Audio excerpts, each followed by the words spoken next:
सुखी जीवन का रहस्य।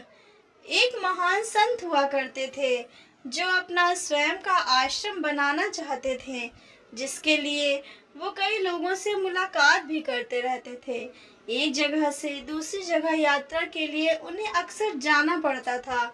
इसी यात्रा के दौरान उनकी मुलाकात एक साधारण सी कन्या विदुषी से हुई। विदुषी ने उनका स्वागत किया और संत से कुछ समय कुटिया में रुककर आराम करने की याचना की। संत उसके मीठे व्यवहार से प्रसन्न हो गए और उन्होंने उसका आग्रह स्वीकार कर लिया।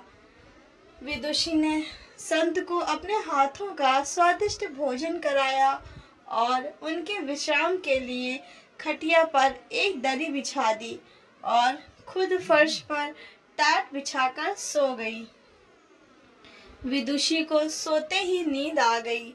उसके चेहरे के भाव से पता चल रहा था कि विदुषी चैन की सुखद नींद ले रही है। उधर संत को खाट पर नींद नहीं आ रही थी। उन्हें मोटे नरम गद्दे की आदत थी जो उन्हें दान में मिला था। वो रात भर विदुषी का सोच रहे थे कि वो कैसे इस कठोर जमीन पर इतने चैन से सो सकती है।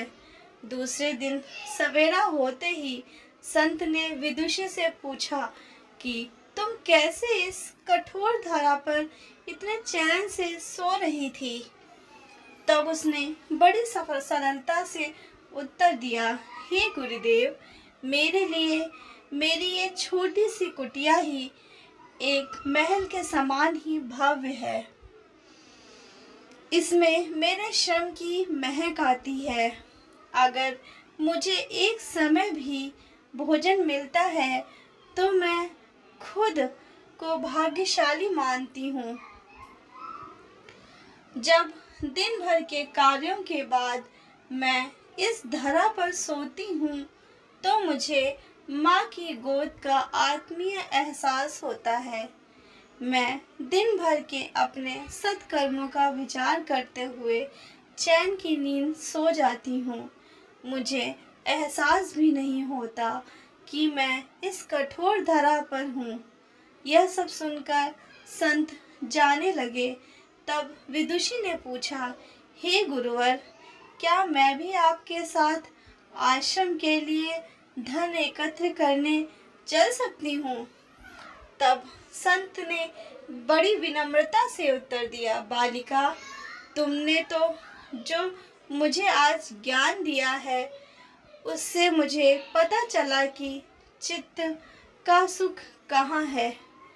अब मुझे किसी आश्रम की इच्छा ही नहीं रह गई है।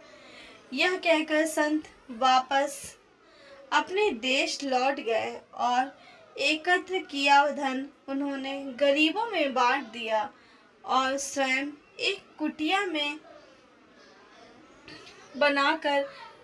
बनाकर रहने लगे। शिक्षा। इस कहानी से हमें यह शिक्षा मिलती है कि आत्म शांति एवं संतोष ही सुखी जीवन का रहस्य है। जब तक इंसान को संतोष नहीं मिलता वो जीवन की मोह माया में फंसा ही रहता है और जो इस मोह माया में फंसता है उसे कभी भी चैन नहीं मिलता।